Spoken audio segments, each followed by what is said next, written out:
Section 305 of the Lincoln Story Book by Henry L. Williams.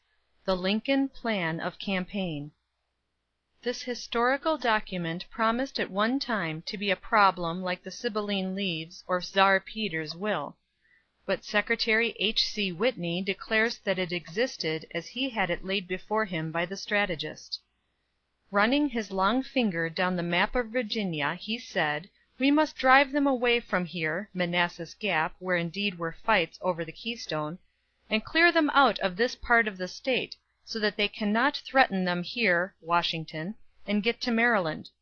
Unfortunately, the rebels did threaten Washington right on, and entered Maryland and Pennsylvania as late as July, 1863, and by a cavalry raid a year later.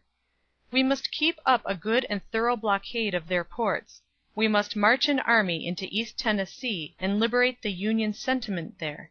This was not finally done till the end of 1864. Finally, we must rely on the Southern people growing tired and saying to their leaders, "We have had enough of this thing and will bear it no longer." In 1862, a year after, Lincoln says to McClellan, "We have distinct and different plans for a movement of the Army of the Potomac, yours to be down the Chesapeake, etc., mine to move directly to the point on the railroad southwest of Manassas." He hugs his original idea. "In case of disaster, would not a retreat be more difficult by your plan than mine?"